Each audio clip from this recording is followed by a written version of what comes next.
Snow fell heavily on the quiet suburban street, blanketing the world in white.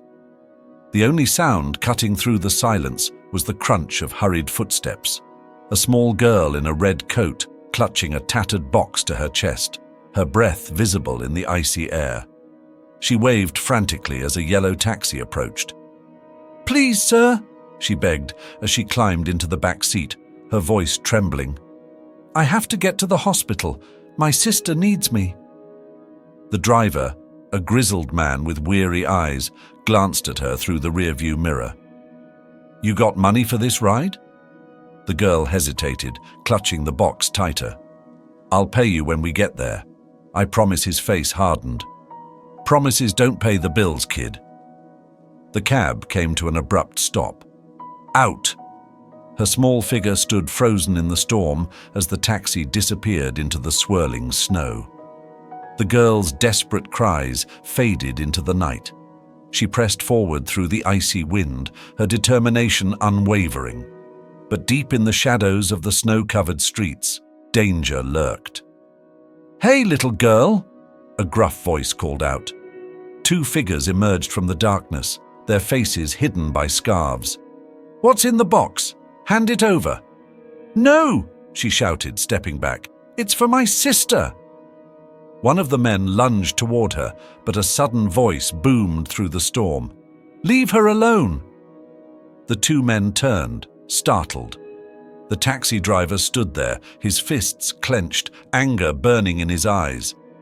"You don't know who you're messing with," one of the attackers snarled, brandishing a weapon. "I don't care," the driver growled. "She's just a kid, over my dead body." The snowstorm seemed to pause as the confrontation unfolded, each second more charged than the last. 5 minutes earlier, that same driver had been cursing his luck. His car had broken down in the middle of the storm, the engine refusing to start. As he kicked the tire in frustration, a figure emerged from the snow. A tall man in a military coat, his face etched with worry. "Need a hand?" the stranger asked. "Yeah," the driver muttered. "Car's dead, and this night's a disaster." As the man worked on the engine, the driver's guilt gnawed at him. He couldn't stop thinking about the girl he had left behind. But before he could process his regret, the sound of distant screams shattered the air. Now, standing in the snow, blood dripping from a fresh wound on his head, the driver shielded the girl as the attackers fled into the storm. The box lay open in the snow, revealing a delicate silver bracelet, small, simple, and priceless. "Why did you come back?" the girl whispered, tears freezing on her cheeks. The driver knelt down, his voice soft despite the pain in his eyes.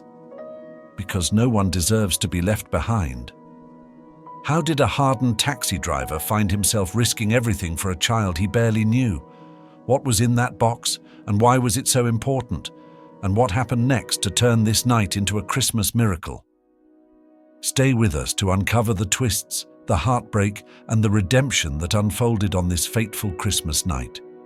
You won't want to miss a second of this story, one that proves the smallest act of kindness can light up even the darkest night. Before we dive into today's story, let us know, where are you tuning in from today? It's always amazing to see where our stories travel. Don't forget to subscribe so you won't miss out on the next twist in this journey. Let's jump right into today's story. Snow blanketed the quiet streets of a small suburban town on Christmas Eve. Twinkling lights adorned houses, casting a warm glow onto the icy paths below. Yet amidst the festive beauty, an eerie silence hung in the air, broken only by the occasional crunch of snow beneath hurried footsteps. Across the street from a cozy, brightly lit home stood Steve's taxi. Its dull yellow paint barely reflected the streetlights, just as its owner's spirit failed to reflect the joy of the season. Steve, a middle-aged man with weary eyes and a permanent frown etched into his face, sat slouched in the driver's seat. The faint hum of the radio filled the cab, playing a cheerful carol that only deepened his scowl. "Steve, are you working through Christmas again?" The voice cut through the silence. Steve glanced toward his neighbor, Linda, who stood by her window, a steaming mug of cocoa in her hands. Her home was the epitome of holiday cheer, with a Christmas tree glowing in the background and garlands framing every corner. "Yeah," he replied curtly, rolling down his window. "What else is there to do?" Linda shook her head, a hint of sadness in her smile. "Maybe enjoy the season for once. You can't let grief lock you away forever." Steve's jaw tightened. He avoided her gaze, focusing instead on the frosty windshield. "Not everyone has something to celebrate, Linda. Some of us just work and move on." Linda sighed. "Steve, Christmas isn't about what you've lost. It's about what you still have. Maybe it's time to stop running from it." Her words lingered in the air as Steve started the engine, cutting the conversation short. He didn't need a lecture about the meaning of Christmas, not from someone whose life hadn't been torn apart. As the taxi pulled away, memories Steve had tried to bury began to surface. The sound of his daughter's laughter as she decorated their Christmas tree. Her little hands carefully hanging ornaments. The way she'd begged to stay up late on Christmas Eve, hoping to catch a glimpse of Santa. He gripped the steering wheel tighter, his knuckles whitening. It had been years since those memories had felt like anything other than a cruel reminder of what he'd lost. Steve shook his head, focusing on the road ahead. The snow was falling harder now, coating the streets in a slippery layer. He needed to finish this last shift and get home, or at least to the place he called home. It hadn't felt like one in a long time. Just then, a figure emerged on the side of the road, waving frantically. Steve squinted through the frost-covered windshield. It was a girl, no older than 10, bundled in an oversized red coat and holding a small box close to her chest. Reluctantly, he pulled over. The girl climbed in, her face pink from the cold, but her eyes filled with a determined spark. "Where to?" Steve asked gruffly, not bothering to mask his irritation. "The hospital, please," the girl replied, her voice soft but steady. Steve glanced at her through the rearview mirror, noting her trembling hands clutching the box. "What's a kid like you doing out alone this late? Where are your parents?" The girl hesitated before answering. "My mum's at work, and my dad, he's not around. I need to see my sister. She's sick." Her words hung in the air, a faint echo of something Steve had heard long ago. He shook it off. "You got money for the ride?" The girl looked down at the box in her lap, avoiding his gaze. "I'll pay you when we get there." "I promise." Steve scoffed, pulling the car back onto the road. "Promises don't pay the bills, kid." The drive was silent, except for the sound of the tires crunching against the snow. Steve couldn't help but glance at the girl occasionally. There was something in her determined expression that gnawed at him, something painfully familiar. As they neared the edge of town, he pulled over abruptly. "What are you doing?" the girl asked, clutching the box tighter. Steve turned to face her, his voice cold. "End of the line. I don't work for free, and I'm not running a charity." "But my sister—" "Not my problem," he interrupted, opening the door on her side. "Out." The girl hesitated, her lips quivering, not from the cold, but from the weight of rejection. Yet, instead of arguing, she nodded. "Thank you for getting me this far," she said quietly, stepping out into the snow. As Steve drove away, he glanced in the rearview mirror. The girl stood there, a small figure against the vast, snowy expanse. Her red coat made her look like a lonely spark in the middle of a cold, white void. He gritted his teeth, trying to shake off the image.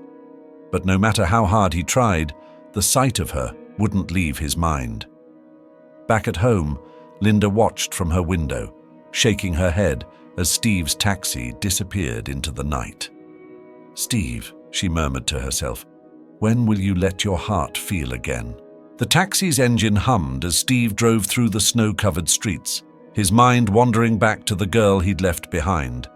He tightened his grip on the steering wheel, shaking his head as if trying to physically dispel the thought. "It's not my problem," he muttered under his breath, though the words felt hollow. The sight of her standing there, clutching that little box, haunted him. There was something about her, something familiar. Maybe it was the defiance in her eyes, the refusal to let circumstances defeat her. Or maybe it was the quiet desperation she tried so hard to hide. He turned onto a narrow, snow-cloaked road, the snowflakes falling heavier now, obscuring the windshield. His wipers struggled to keep up, squeaking with every pass. The warmth of the car heater did little to thaw the cold knot forming in his chest. Steve caught himself glancing at the empty back seat in the mirror. "She'll be fine," he told himself, though he didn't believe it. As the snowstorm intensified, the taxi's engine sputtered. Steve cursed under his breath, the dashboard lights flashing warnings he didn't want to see.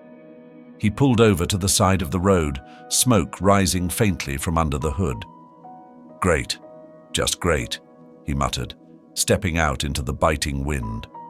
The cold bit at his exposed skin as he opened the hood, a cloud of steam billowing out. He fiddled with the engine, though he barely understood what he was looking at. His hands trembled, not from the cold, but from frustration.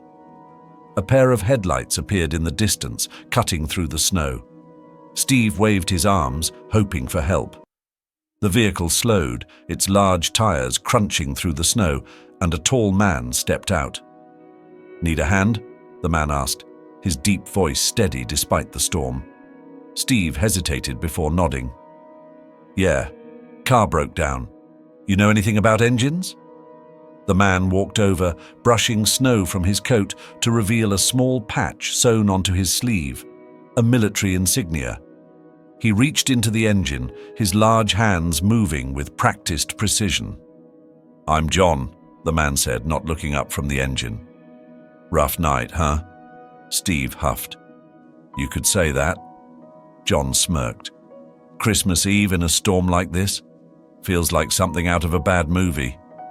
Steve didn't laugh. He crossed his arms, watching John work. "You always stop for strangers in the middle of a snowstorm?" "Not always," John replied, his tone light. "But tonight's different. I'm looking for someone." Steve raised an eyebrow. "Who?" John wiped his hands on his coat, finally looking up. "My daughter. She was on her way to the hospital, but she hasn't shown up. I'm worried she might have gotten stuck in this mess." Steve's stomach sank. He didn't need to ask for details. He already knew. "What's her name?" he asked, his voice quieter now. "Amara," John said, his expression tightening. "She's 10, red coat, carrying a little box." Steve's heart thudded in his chest. He turned away, staring at the swirling snow. "I think I saw her," he admitted reluctantly. John's eyes widened. "Where?" I dropped her off a few miles back." John's face hardened. "You left her, alone, in this storm?" Steve felt a surge of defensiveness rise up. "She didn't have money for the fare. I'm not running a charity." "She's a child." John's voice rose, his composure slipping. "And you left her in the middle of nowhere." Steve opened his mouth to argue, but stopped. John was right. Deep down, he knew it. "There's no use yelling about it now," Steve said, his tone sharper than he intended. "Let's just go find her." John stared at him for a moment, then nodded curtly. "Get in. My truck's over there." The two men climbed into John's pickup, the heater blasting a welcome wave of warmth. Steve gave directions to where he'd dropped Amara off, the guilt in his chest growing heavier with every mile. When they arrived, the spot was empty. Snow had already covered the footprints she'd left behind. Steve stepped out, his boots sinking into the fresh powder. He scanned the area, his breath visible in the icy air.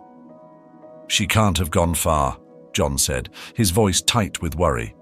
Steve nodded, though his throat felt dry. The snowstorm was relentless now, each flake a sharp sting against his face. Then, faintly, A sound broke through the howling wind. A scream. Steve and John froze, their heads snapping toward the noise. It came again, louder this time. "Amara," John whispered, his voice trembling. Without waiting, he started running toward the sound.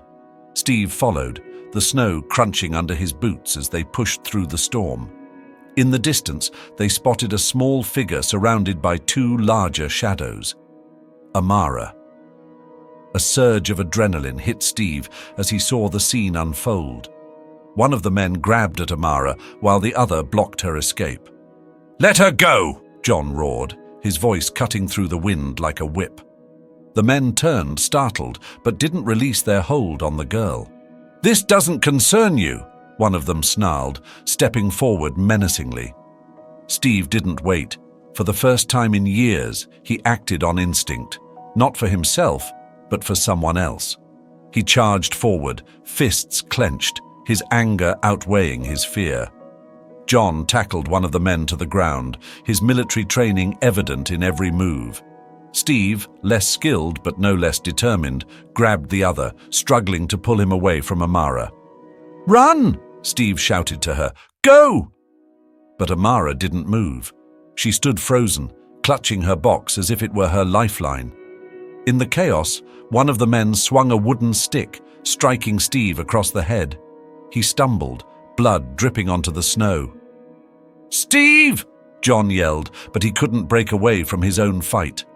Steve fell to his knees, the world spinning around him.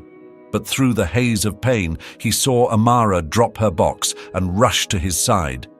"No, leave him alone!" she cried, shielding him with her small frame. John finally overpowered his opponent, sending the man sprawling into the snow. The other attacker, seeing his partner defeated, fled into the storm. John rushed to Steve's side, kneeling beside him. "Stay with me," John urged, pressing his coat against the wound on Steve's head to stem the bleeding. Amara picked up her box, her hands trembling. "We need to get him to the hospital," she said, her voice firm despite the tears streaming down her face. John nodded. "Help me get him to the truck." Together they lifted Steve, his blood staining the pure white snow. As they drove toward the hospital, Steve's vision blurred, but he managed a faint smile. For the first time in years, he felt like he'd done something that mattered. The truck sped through the snowy streets, its tires crunching against the icy ground. Inside, the atmosphere was heavy, a mix of fear, urgency, and guilt. John gripped the steering wheel tightly, his knuckles white under the pressure. Next to him, Steve slumped in the passenger seat, blood trickling down his temple. He winced with every bump in the road, but his eyes remained half open, scanning the scene around him. In the back seat, Amara sat huddled, her small hands clutching the box she had fought so hard to protect. Her eyes darted between Steve and her father, fear etched into her young face. "Hang on, Steve," John said, his voice steady despite the storm raging outside. "We're almost there." Steve chuckled weakly, though it sounded more like a groan. "Almost there? That's what they always say in the movies right before things go south." John shot him a sidelong glance, one corner of his mouth twitching into a reluctant smirk. "Well, in this story, we're making it." The silence that followed was broken by Amara's small voice. "Steve, you saved me, even when you didn't have to." Steve turned his head slowly, his gaze meeting hers. "Didn't have to," he rasped. "Kid, you don't get it. I had to." Amara frowned, confused, but too scared to ask further. She looked down at the box in her lap. It's for my sister," she whispered, as if trying to remind herself why she had endured so much. "What's in the box?" Steve asked, his voice weak but curious. Amara hesitated before answering. "It's a bracelet, a small one. She saw it in a store months ago and said it would make her feel brave while she's in the hospital."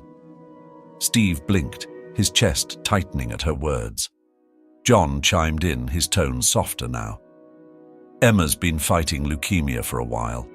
The doctors say she's strong, but some days are harder than others. The truck hit a patch of ice, skidding slightly before John regained control. And Amara, he continued, glancing at his daughter through the rearview mirror. She's been Emma's rock, always coming up with ways to cheer her up, even when things are tough. Steve swallowed hard, his throat dry. Sounds like your kid's got more guts than most adults I know, he muttered. She does, John said simply, his voice tinged with pride. Amara, however, didn't seem to hear the praise. Her gaze was fixed on Steve, her small brow furrowed. Steve, why did you come back? After you left me? Steve winced, her question hitting him harder than he expected. He looked away, staring out the window at the swirling snow. Because I made a mistake, he admitted quietly. And because no one deserves to be left out there, alone, especially not on Christmas. The truck slowed as they approached the hospital. Its bright lights cut through the storm, a beacon of hope against the dark sky. We're here, John announced, pulling into the emergency entrance. He jumped out, rushing to Steve's side to help him out of the truck. Steve tried to stand but faltered, his legs buckling under his weight. John caught him just in time, throwing Steve's arm over his shoulder for support. Amara followed close behind, clutching her box tightly. Inside, the hospital buzzed with activity. Nurses and doctors moved quickly, some pausing to glance at the trio stumbling through the entrance. Head trauma, John said to a nurse, his tone clipped and efficient. He was hit with something heavy. We need help. A gurney was brought over and Steve was lowered onto it. He groaned as the movement sent fresh pain through his skull. Don't worry, sir, a nurse said reassuringly. We've got him. As the medical team wheeled Steve away, he lifted a hand weakly, gesturing toward Amara. Hey, kid, he called out. She hurried to his side, her small hand wrapping around his larger, calloused one. Yeah? Steve looked at her, his expression softer than she'd ever seen. Take care of your sister, okay? And thanks for not giving up on me. Amara nodded, tears welling in her eyes. I won't, Steve. John placed a hand on her shoulder as they watched Steve disappear down the corridor. He'll be okay, he said, though his voice wavered slightly. Amara nodded again, though her grip on the box tightened. Can we see Emma now? She asked, her voice trembling. Of course, John replied. She's been waiting for you. In Emma's room, the atmosphere was starkly different from the chaos outside. Machines beeped softly, and the faint glow of the bedside lamp illuminated the small figure lying in the bed. Emma's eyes lit up when she saw Amara enter, clutching the box. You made it, Emma said, her voice weak but filled with excitement. Amara nodded, approaching her sister's bedside. I told you I'd be here, she said, her voice cracking slightly. She handed over the box, her hands trembling. Merry Christmas, Emma. Emma opened the box slowly, revealing the bracelet inside. Her eyes widened as she picked it up, holding it delicately between her fingers. It's perfect, she whispered. Thank you, Amara. I love it. The sisters hugged, their bond palpable even in the sterile hospital room. Meanwhile, John stepped into the hallway, his shoulders sagging with relief. For the first time that night, he allowed himself to breathe. He glanced toward the emergency wing where Steve was being treated, his gratitude overwhelming. Thank you, he murmured, as if Steve could hear him from afar. The storm outside began to calm, the wind dying down and the snow falling gently. Inside the hospital, the warmth of human connection triumphed over the cold, leaving behind a quiet but profound sense of hope. The hospital hallway was eerily quiet now, with only the faint hum of machines and the soft shuffle of nurses' shoes breaking the silence. Outside, the snowstorm had finally started to calm, leaving a thick blanket of white covering the world. Amara sat cross-legged in a chair beside Steve's hospital bed, her small frame dwarfed by the oversized seat. Her eyelids drooped, and the little box containing Emma's gift rested tightly in her lap.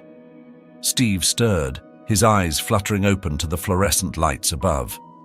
The steady beep of the heart monitor reminded him where he was. Turning his head slightly, he saw Amara curled up, her red coat draped over her shoulders like a blanket. "Hey," he rasped, his voice hoarse but steady enough to draw her attention. Amara jolted awake, her wide eyes immediately locking onto his. Relief flooded her face. "Steve, you're awake," she whispered, leaning forward and gripping the side of his bed. "Are you okay?" Steve offered a weak smile. "I've had better nights, kid, but yeah, I'll live." Amara hesitated, her fingers nervously brushing the edges of the little box. Steve noticed her unease and raised an eyebrow. "What's wrong?" he asked softly. Amara's lip quivered. "I thought you weren't going to wake up," she admitted, her voice barely above a whisper. Steve's heart twisted. "Takes more than a bump on the head to knock me out," he joked, though the memory of the attack still felt fresh. "But you got hurt because of me," Amara said, tears brimming in her eyes. "If I hadn't—" "Stop," Steve interrupted gently. "You didn't do anything wrong. What happened wasn't your fault." Amara sniffled, wiping her eyes with her sleeve. "But you still came back for me. Even after—" Steve sighed, his gaze softening. "I made a mistake. I shouldn't have left you out there, and I'm sorry. But when it mattered, I couldn't let you face that alone." Their conversation was interrupted by the sound of the door opening. John stepped in, carrying 2 cups of hot chocolate. He handed one to Amara and set the other on Steve's bedside table.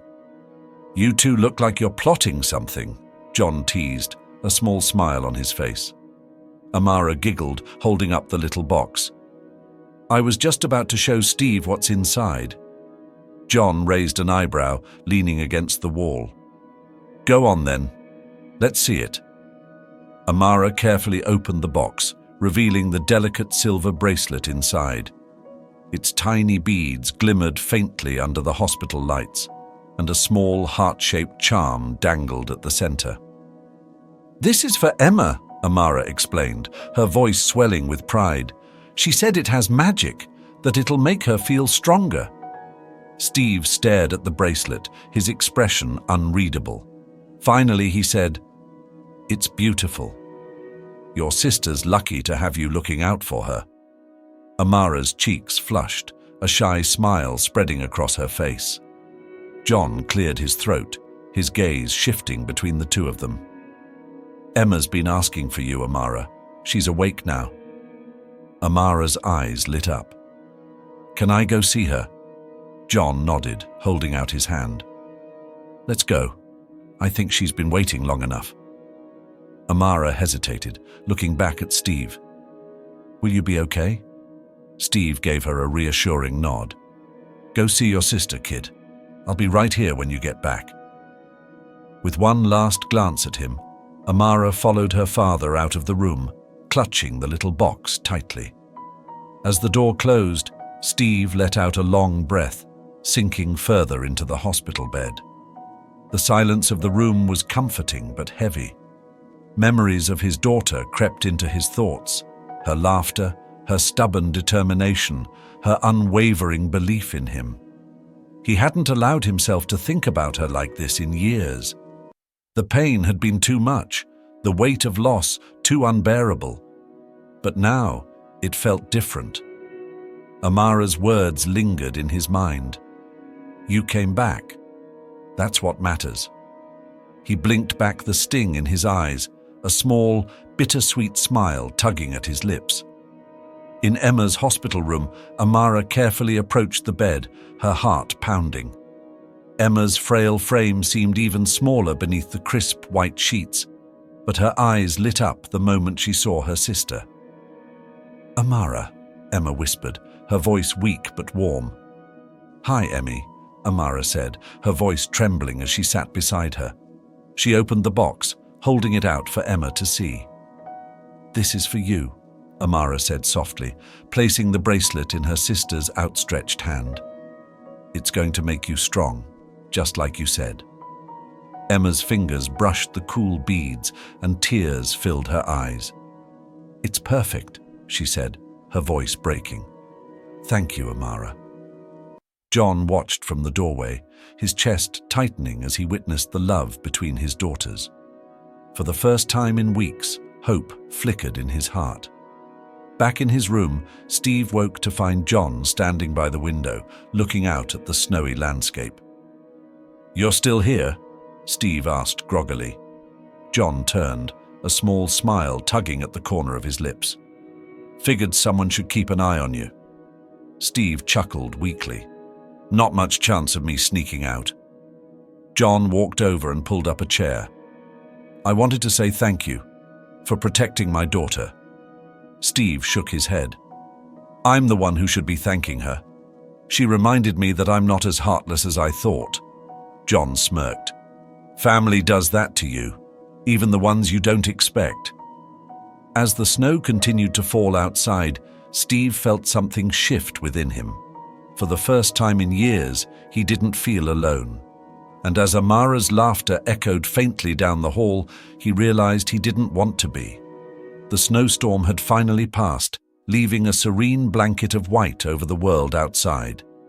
Inside the hospital, the warmth of reunited hearts pushed away the cold. Steve lay in his bed, his thoughts swirling. The room was quiet, except for the steady beeping of the heart monitor. Though his body ached, his heart felt lighter, something he hadn't experienced in years. The door creaked open, and Amara peeked in, her face lighting up when she saw him awake. She stepped inside, followed closely by John. "Hey, kid," Steve greeted her with a faint smile. "How's Emma?" "She's better," Amara said, climbing onto the chair beside his bed. "She loved the bracelet. She said it's already making her feel stronger." Steve chuckled, the sound raspy but genuine. "Told you it'd work." John stood by the window, his arms crossed as he watched the snow-covered world outside. "She's been asking about you," he said, turning to Steve. "Emma, I mean. She wants to meet the man who saved her sister." Steve looked surprised. "Saved her sister? I didn't do much." "You risked your life," John said firmly, his voice filled with conviction. "That's not nothing. That's everything." Steve shifted uncomfortably, unused to praise. "Just did what anyone would have done." "No," John said, his tone softening. "Not everyone would have. But you did." Amara nodded enthusiastically. "You're a hero, Steve." Steve's chest tightened. It had been a long time since anyone had called him that, or anything close to it. A nurse entered the room, interrupting the moment. She carried a tray with a bowl of soup and a glass of water, setting it on the bedside table. "You're lucky to have these two," she said, gesturing to John and Amara. "They've been keeping a close eye on you." Steve smirked. "Yeah, they're all right." Amara giggled, her eyes sparkling. As the nurse left, Steve turned back to John. "So, what happens next? You've got Emma recovering, Amara to look after. Seems like you've got your hands full." John smiled faintly. "It's not easy, but they're my world. I'd do anything for them." Steve nodded, understanding more than he expected. After a moment of silence, John spoke again. "You know, I see a lot of myself in you," he said, leaning against the windowsill. "There was a time when I thought I'd lost everything too." Steve raised an eyebrow. "Yeah? What changed?" John hesitated, his gaze dropping to the floor. "I realized that shutting people out doesn't protect you. It just makes the pain worse. I had to let myself feel again, to fight for the people who mattered. It wasn't easy, but it was worth it." Steve stared at him, the weight of his words sinking in. "I don't know if I can do that," Steve admitted, his voice barely above a whisper. "You already have," John replied, his tone kind but firm. You just don't see it yet. Amara, who had been quietly listening, piped up. It's not that hard, Steve. You just have to start small. Like, maybe decorate a Christmas tree. Steve blinked, caught off guard. A Christmas tree? Amara nodded, her grin widening. Yeah, it makes everything feel warmer. Emma said it's like magic. Steve chuckled despite himself. Magic, huh? Maybe I'll give it a try. Amara clapped her hands. You should. We'll help, right, Daddy? John laughed softly. Right. As the sun began to rise, casting a soft golden glow over the snowy landscape, Steve felt something he hadn't in a long time. Hope. You know, he said, looking at John and Amara, I think you two might be the best thing to happen to me in years. John smiled, his eyes warm. And you're not so bad yourself, Steve. Amara reached out, placing her small hand over Steve's. We're a team now, like family. Steve's throat tightened.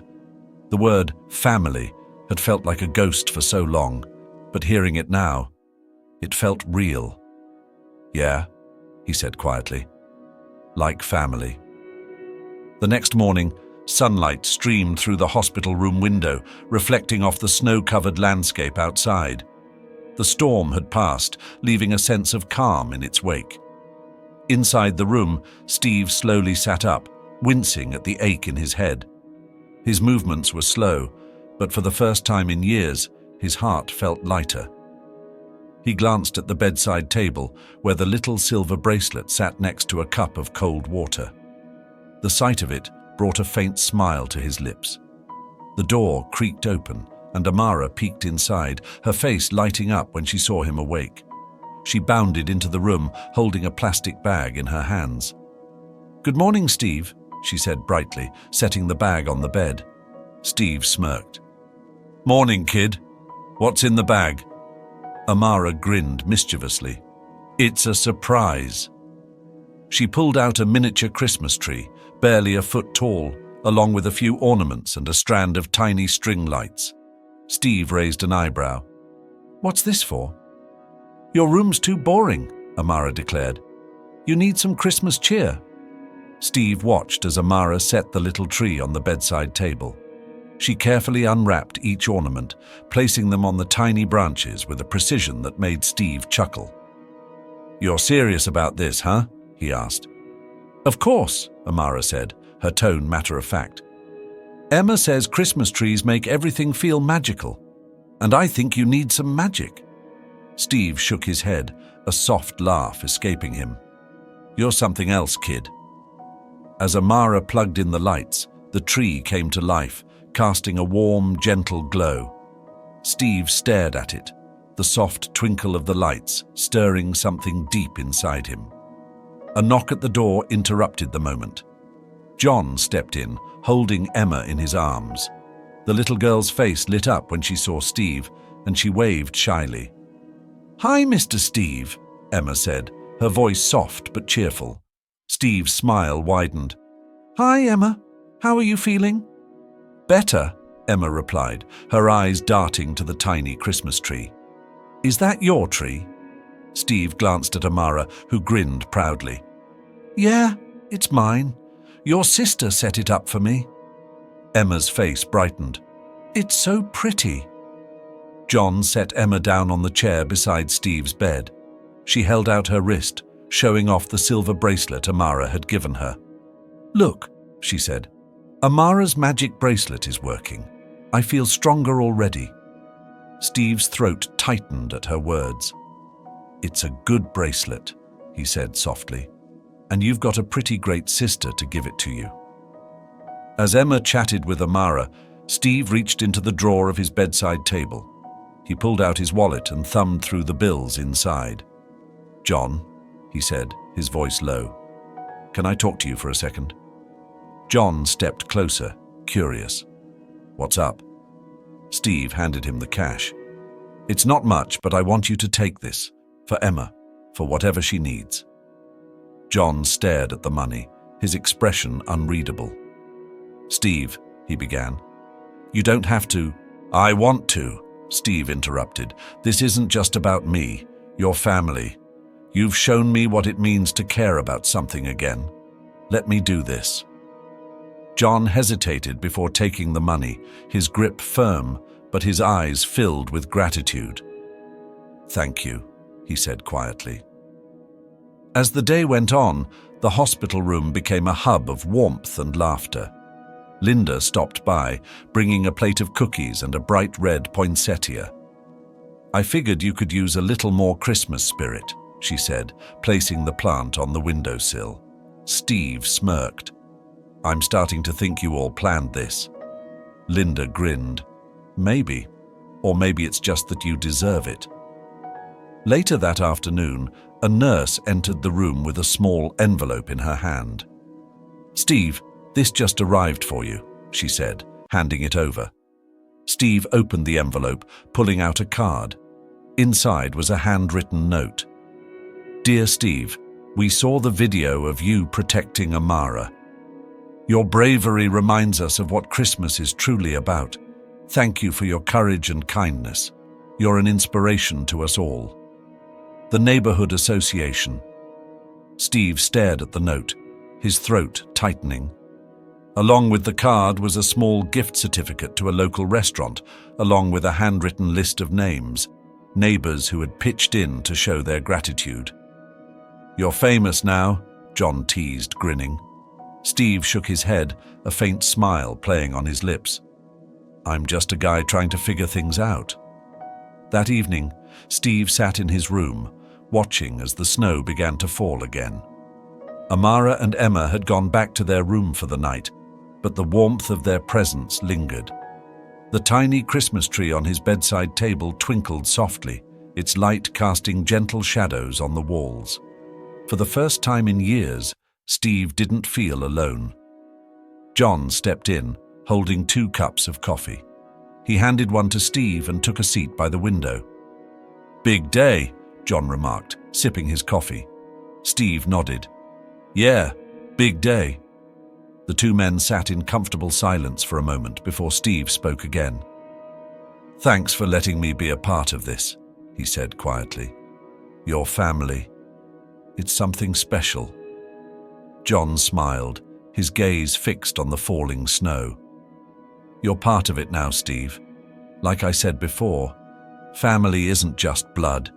It's about the people who show up when it matters. Steve's chest tightened at the words, and he nodded, his throat too tight to speak. As the clock ticked closer to midnight, Steve reached for the small photo he kept in his wallet, a picture of his daughter, taken during their last Christmas together. He traced the edges of the photo with his finger, a bittersweet smile on his face. I hope I'm making you proud, he murmured, his voice barely audible. The image of Amara and Emma flashed in his mind, and for the first time, he felt a sense of peace. The next morning, Christmas Day dawned bright and clear. Amara and Emma returned to Steve's room, their laughter filling the space with joy. We brought you something, Amara announced, holding out a small wrapped package. Steve opened it to reveal a hand-drawn picture of the 3 of them standing in front of the tiny Christmas tree. At the bottom, Amara had written in careful letters, "You're our hero. Merry Christmas, Steve." Steve's eyes stung as he held the picture. Thank you, he said, his voice thick with emotion. This means a lot. As the day went on, the hospital became a place of celebration. Patients, nurses, and visitors shared smiles and exchanged holiday wishes.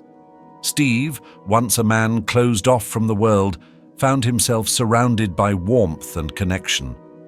As he looked around at the people who had come into his life, Steve realized that this was the first Christmas in years where he truly felt at home. And as he sat beside his tiny Christmas tree, watching Amara and Emma laugh together, he knew one thing for certain. This was only the beginning. The snow outside had begun to melt under the late morning sun, but the warmth inside the hospital lingered much longer. Steve sat in his bed, a steaming cup of coffee in his hand, watching as Amara and Emma played quietly near the small Christmas tree on his bedside table. Their laughter echoed softly, filling the room with a sense of joy he hadn't felt in years. John entered the room, holding a tray of breakfast pastries. "Thought you could use something other than hospital food," he said with a grin, setting the tray on the small table near Steve's bed. Steve smirked. "You're spoiling me, John." John shrugged. "Consider it payback. You've done more for my girls than I could ever repay." Steve looked at the two sisters, now giggling over a shared joke. "They're good kids. Makes it easy to want to help." John took a seat by the window, his expression growing thoughtful. "You know, you've got a knack for this whole being part of a family thing." Steve chuckled. "Don't get ahead of yourself. I'm still figuring it out." The peaceful atmosphere was interrupted by a soft knock at the door. Linda peeked her head in, her ever-present smile lighting up the room.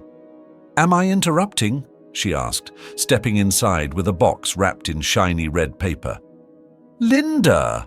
Amara exclaimed, running over to give her a hug. Steve raised an eyebrow. "What's this? You bring me more Christmas spirit?" Linda grinned, setting the box on the table. "Something like that. Open it." Steve hesitated, then tore into the wrapping paper.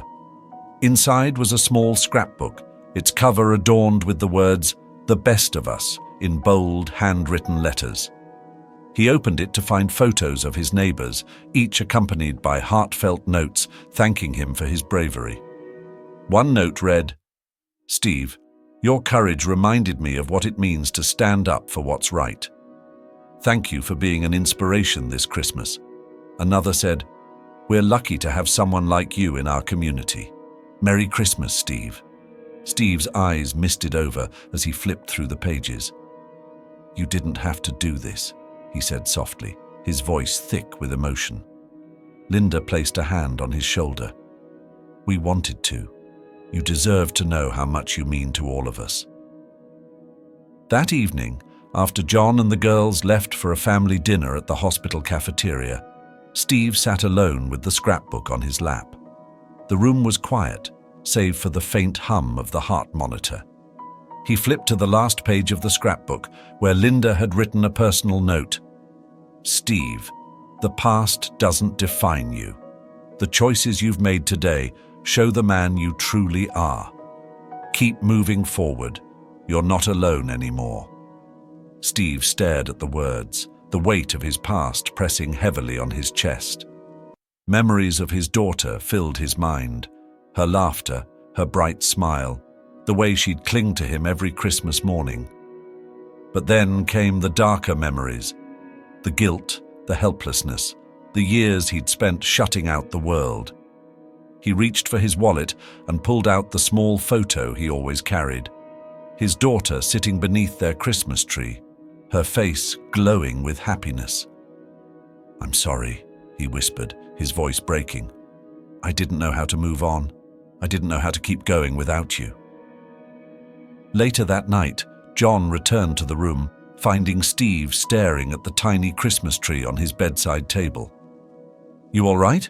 John asked, pulling up a chair. Steve nodded, though his expression remained distant. "Just thinking about the past." John leaned forward, his elbows resting on his knees. "You want to talk about it?" Steve hesitated before sighing deeply. "I lost my daughter. It was years ago, but it feels like yesterday. She was my whole world, and when she was gone, I didn't see a reason to keep going." John's expression softened. "I'm sorry, Steve. No parent should have to go through that." Steve looked at him, his eyes filled with unshed tears. "For years, I blamed myself. I thought if I just pushed everyone away, I wouldn't have to feel that pain again. But then your girls came along." John smiled faintly. "They have a way of breaking through walls, don't they?" Steve chuckled weakly. "Yeah, they do. And they reminded me that maybe it's okay to let people in again." The next morning, John and the girls returned to Steve's room with a surprise of their own. Amara carried a box of decorations while Emma held a small wrapped gift. "What's all this?" Steve asked, sitting up straighter. "We're starting a new tradition," John said with a grin. "You're part of our family now, so we're bringing Christmas to you." Amara set to work decorating the room, adding garlands and paper snowflakes to the walls. Emma handed Steve the gift, her smile shy but excited. "Open it," she urged. Steve carefully unwrapped the present, revealing a framed photo of himself with Amara and Emma, taken by John the day before. The frame was decorated with glitter and tiny hand-drawn hearts. "You're stuck with us now," Amara said playfully, grinning up at him. Steve laughed, his chest swelling with a warmth he hadn't felt in years. "I wouldn't have it any other way." As the day went on, nurses and other patients stopped by Steve's room to admire the decorations and share holiday cheer. The little Christmas tree on his bedside table had become a beacon of light, drawing people together in unexpected ways. Steve found himself smiling more, laughing more, and for the first time, he felt like he was truly part of something bigger than himself. That night, as the hospital quieted down and the girls went to sleep, Steve sat by the window, watching the snow fall softly outside. John joined him, 2 mugs of hot cocoa in his hands. He handed one to Steve and took a seat beside him. "Big day," John said, echoing the words from the previous night. "Yeah," Steve agreed, a small smile tugging at his lips. "Big day." They sat in comfortable silence for a while before Steve spoke again. "Thanks, John. For everything. For letting me be a part of this." John nodded. "We're lucky to have you, Steve. And I think you're finally starting to see that you're lucky too." Steve glanced at the tiny Christmas tree, its lights twinkling softly in the dim room. For the first time, he didn't feel the weight of the past holding him back. Instead, he felt the hope of the future pulling him forward. As Christmas Day came to a close, Steve made a silent promise to himself to keep moving forward, to keep letting people in, and to honor the memory of his daughter by living a life she'd be proud of. And as he looked around the room, filled with laughter, warmth, and love, he realized that this was only the beginning of something beautiful. The hospital buzzed with quiet activity as Christmas night approached. Nurses hummed holiday tunes as they moved between rooms, patients exchanged warm smiles, and the glow of decorations lent a festive atmosphere to every corner. Steve sat upright in his bed, watching the twinkling lights of the miniature Christmas tree Amara had placed on his bedside table. The weight of the scrapbook Linda had given him rested on his lap. He flipped through its pages again, rereading the handwritten notes of gratitude from his neighbors. Each word chipped away at the walls he had built around himself over the years. The door to his room opened, and John walked in, followed closely by Amara and Emma. Both girls carried small plates piled high with cookies, their laughter filling the room like a melody. "You guys are making a habit of this," Steve said, smirking as Amara handed him a plate. "We're your Christmas family now," Amara said brightly. "So get used to it." John chuckled, setting a box of decorations on the chair by Steve's bed. "The girls had an idea," he explained. "We thought maybe, if you're up for it, you could spend Christmas dinner with us, back at our place." Steve blinked, taken aback. "At your house?" "Yeah," Emma chimed in, her voice soft but filled with excitement. "Daddy's cooking, and Amara and I made decorations." Amara nodded enthusiastically. "It wouldn't be Christmas without you, Steve." Steve hesitated. The idea of joining their family for Christmas felt foreign, almost too good to be true. For so long, he had spent the holiday alone, haunted by memories of what he had lost. But as he looked at the hopeful faces of the 2 sisters and the genuine warmth in John's eyes, something inside him shifted. "All right," he said finally, a small smile creeping across his face. "I'll come." Amara let out a cheer, throwing her arms around his shoulders. Best Christmas ever. Later that evening, Steve found himself bundled up in John's truck, the girls chattering excitedly in the back seat. The drive to their house was short, but the warmth that greeted Steve as they stepped inside made it feel like a world away from the sterile walls of the hospital. The living room was a haven of holiday cheer. A tall Christmas tree stood in the corner, adorned with colorful lights and handmade ornaments. Stockings hung from the mantel, and the aroma of roasted turkey filled the air. Steve stood awkwardly in the doorway, taking it all in. "Come on, Steve," Amara called, tugging him toward the couch. "You have to see what we made." On the coffee table sat a gingerbread house, its walls decorated with bright icing and gumdrops. "We all worked on it," Emma explained, her shy smile growing as she pointed to the crooked candy cane chimney. "Daddy did that part." Steve chuckled. "It's perfect." As they sat down to dinner, the table brimming with food, Steve couldn't help but feel overwhelmed. For the first time in years, he wasn't spending Christmas alone. "All right," John said, raising his glass of sparkling cider.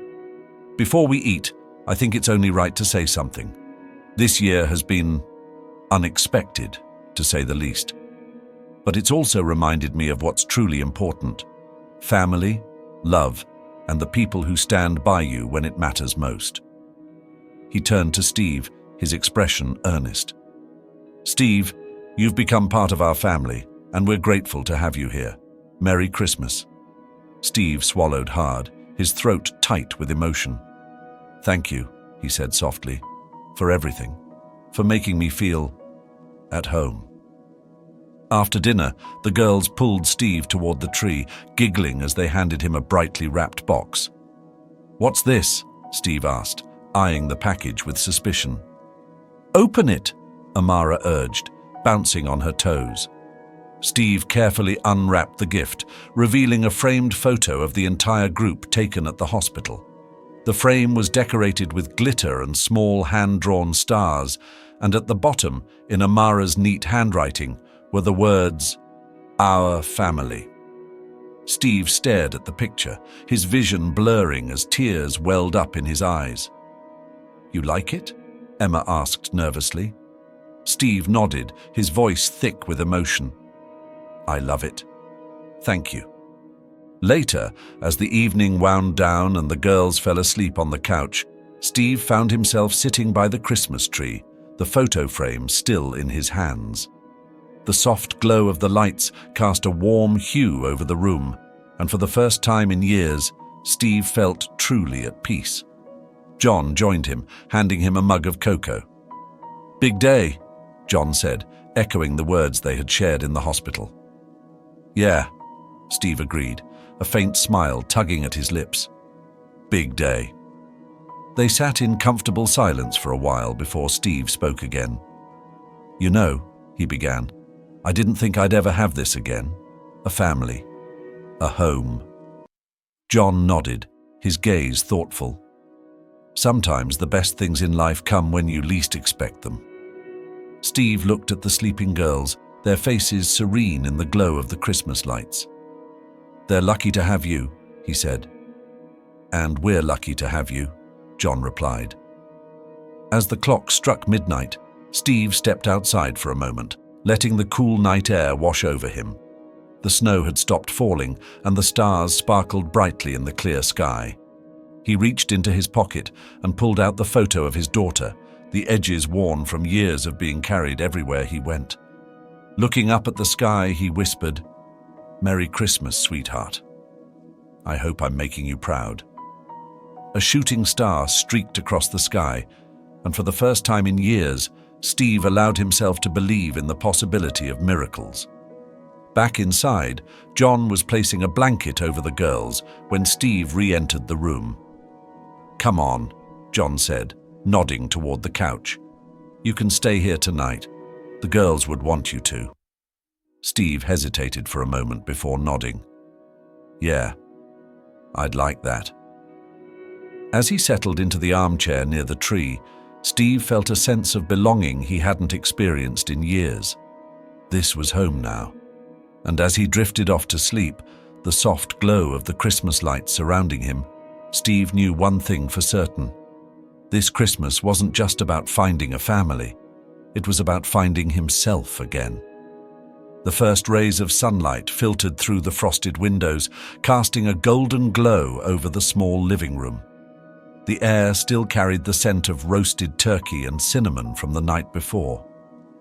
Steve stirred awake in the armchair by the Christmas tree, a knitted blanket draped over him. For a moment, he forgot where he was. The faint sound of laughter from the kitchen brought him back to the present, and as he sat up, the memories of the previous night warmed him like the morning sun. Steve walked into the kitchen to find John flipping pancakes while Amara and Emma sat at the table, giggling over a shared joke. "Morning, Steve," Amara chirped, her face lighting up.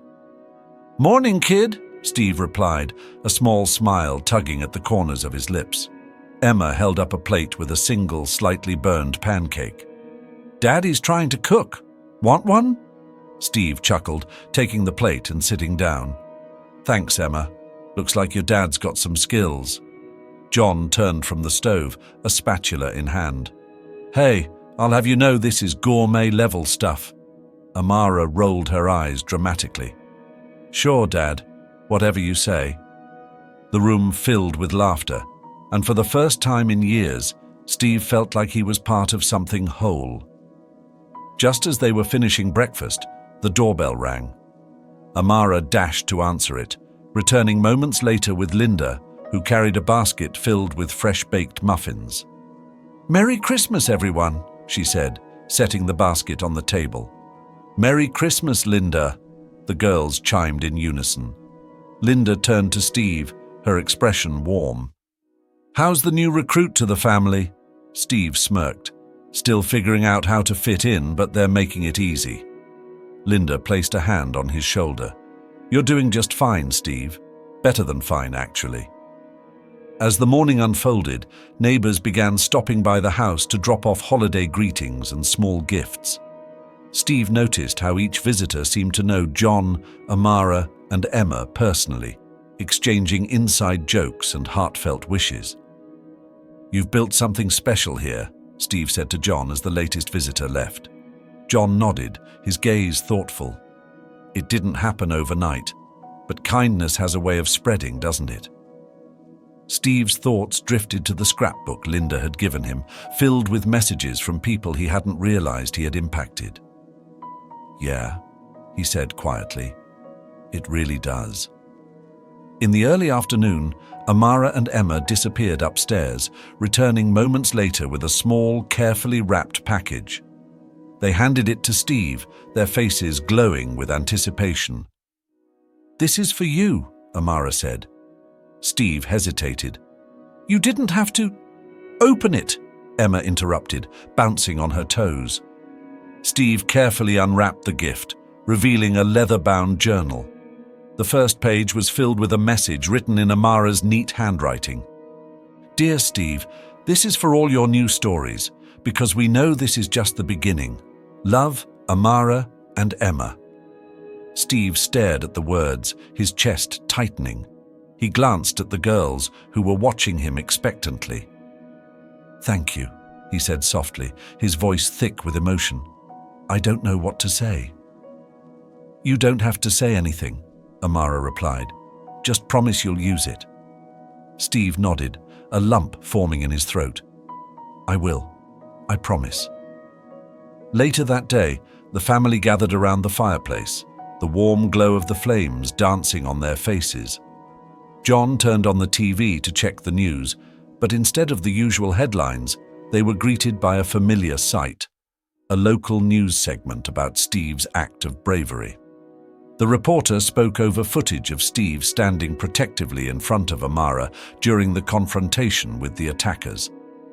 "This Christmas, one man's courage reminded us of the power of kindness and community," the reporter said.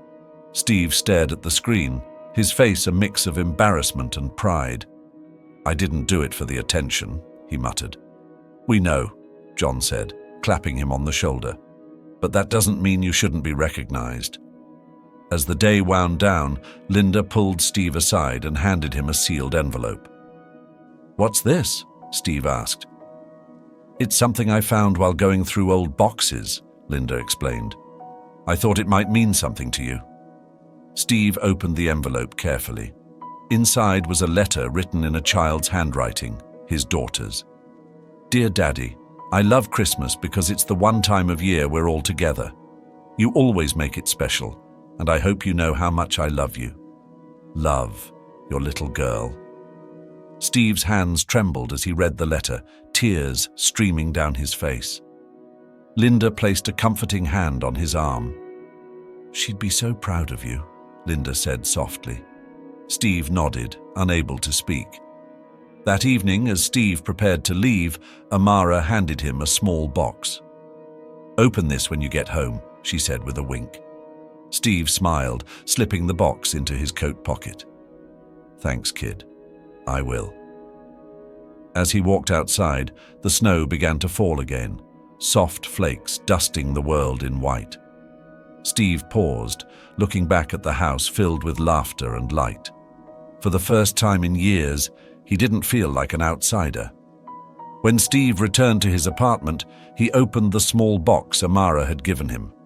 Inside was a simple ornament, a wooden heart engraved with the words, "Family is forever." Steve hung it on the small tree he had decorated earlier, its twinkling lights reflecting off the polished wood. He sat down with the leather journal, opening to the first blank page. Taking a deep breath, he began to write. "This Christmas, I found a family when I least expected it. I learned that kindness can heal even the deepest wounds, and that love has the power to bring light to the darkest places." As Steve wrote, the sounds of the night surrounded him. The gentle hum of the heater, the faint whistle of the wind, and the steady rhythm of his own heartbeat. He no longer felt like the man he had been just days ago, a man weighed down by loss and isolation. Instead, he felt renewed, ready to face the future with hope and gratitude. And as the snow continued to fall outside, Steve knew one thing for certain. This was the beginning of something beautiful. The days following Christmas were quiet, but meaningful for Steve. The snow outside had started to melt, revealing patches of green beneath the white blanket, and with it came a sense of renewal. For years, Steve had let the holidays pass like any other day, but this year had been different. He sat at his kitchen table, the leather-bound journal Amara and Emma had given him open in front of him. The pages were still mostly blank, save for the first entry he'd written on Christmas night. "This Christmas, I found a family when I least expected it. I learned that kindness can heal even the deepest wounds, and that love has the power to bring light to the darkest places." Steve ran his fingers over the words, a faint smile playing on his lips. His thoughts were interrupted by a knock at the door. Steve opened it to find John standing there, a warm smile on his face. "Morning, Steve," John greeted. "Hope I'm not interrupting." "Not at all," Steve replied, stepping aside to let him in. John held up a thermos and a bag of pastries. "Thought you might want some company for breakfast." Steve chuckled. "You're starting to make this a habit." The two men sat down at the table, the smell of fresh coffee filling the small kitchen. "So," John began, breaking the comfortable silence, "the girls have been talking about you non-stop since Christmas. They're planning some kind of New Year's surprise, and they wanted me to make sure you're coming over." Steve raised an eyebrow. "A surprise, huh? Should I be worried?" John laughed. "Probably, but in a good way." After breakfast, John convinced Steve to take a walk with him around the neighborhood. As they strolled down the snow-lined streets, Steve was struck by how familiar everything felt, like he was finally part of something. "Funny, isn't it?" John said, gesturing to the houses around them. "How a place can feel completely different when you're not alone." Steve nodded, his breath visible in the crisp winter air. "Yeah, it's been a while since I felt like I belonged anywhere." Well, you do now, John said firmly. And it's not just my family. The whole community's got your back. Steve glanced at him, his expression touched. Thanks, John. That means more than I can say. When Steve returned home later that afternoon, he found an envelope tucked under his front door. The handwriting on the front was unfamiliar, but when he opened it, he recognized the tone immediately. Dear Steve, you probably don't remember me, but I was there that night at the hospital when you stood up for Amara. I was the nurse who treated your injury. I just wanted to say thank you, not just for protecting her, but for reminding me and everyone else what it means to be brave. You showed me that even in the hardest moments, there's room for kindness and courage. Wishing you all the best in the new year. Sincerely, Hannah. Steve read the letter twice, then folded it carefully and placed it in the scrapbook Linda had given him. Each note, each act of kindness felt like a thread weaving him back into the fabric of the world. On New Year's Eve, Steve arrived at John's house, unsure of what to expect. Amara flung open the door before he could even knock, her face glowing with excitement. "Steve's here!" she shouted, grabbing his hand and pulling him inside. The living room was decorated with strings of lights and handmade banners that read, "Happy New Year." In the center of the room stood a larger Christmas tree, adorned with the same ornaments Steve had seen on Christmas Day. "What's all this?" Steve asked, looking around in wonder. "It's a party," Emma said, running up to him with a noisemaker. Amara pointed to the tree. "And we saved the best part for last. You get to put the star on top." Steve hesitated, looking at the golden star in Amara's hands. "Are you sure? That seems like a big deal." "It is," Amara said seriously. "That's why it has to be you." Steve took the star, his hands steady despite the emotions swirling inside him. With John's help, he climbed the small stepladder and placed the star on top of the tree.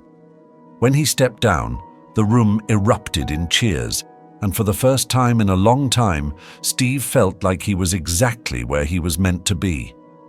As midnight approached, the group gathered around the fireplace, each holding a glass of sparkling cider. "To new beginnings," John said, raising his glass. "To family," Amara added, smiling at Steve.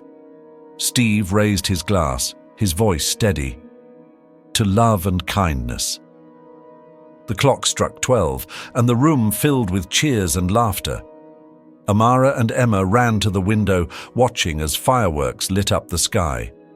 Steve stood by the tree, his heart full. He reached into his pocket and pulled out the small ornament Amara had given him on Christmas Day. Family is forever.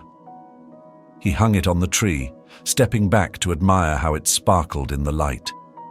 As the party wound down and the house grew quiet, Steve found himself alone by the fireplace. The warmth of the flames reminded him of the light he'd found, not just in John's family, but within himself. He opened the leather journal, flipping to a blank page. Taking a deep breath, he began to write. "This year, I learned that life doesn't end with loss. It changes, it shifts, but it continues. And if you're willing to let people in, you might just find something beautiful waiting on the other side.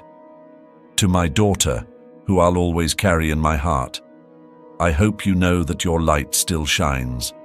And to my new family, thank you for reminding me what it means to live again." Steve set down the pen, a sense of peace washing over him. As he looked out the window at the stars, one twinkled brighter than the rest, and Steve couldn't help but smile. This was a new beginning, and it was only the start. Kindness has a way of breaking barriers and lighting up the darkest corners of life. It doesn't always take grand gestures. Sometimes it's the quiet strength of standing by someone in need, or the simple act of showing compassion that leaves a lasting impact. This story isn't just about a single act of bravery or generosity. It's a reminder that no matter how heavy our burdens, no matter how lost we feel, there is always a way back to connection and love. When we allow kindness to guide us, we discover that healing begins with the smallest steps, opening our hearts, letting others in, and choosing to believe in the good. Through the courage to care and the willingness to act, even in the face of our own struggles, we not only transform the lives of those around us, but also find purpose and peace within ourselves. Kindness is powerful because it ripples outward, touching lives in ways we may never see. Have you experienced a moment where someone's compassion changed your life? Or have you been the one to offer light in someone's darkest hour? We'd love to hear your story. Share your thoughts in the comments below, because together we can inspire each other to keep spreading that light. If this story moved you, don't let it stop here. Share it with someone who needs a little hope today, and subscribe to our channel for more heartwarming stories like this one. Thank you for being part of this journey. Together, we can create a kinder, more connected world, one story at a time. Let's keep building a community where love, understanding, and courage shine brighter every day.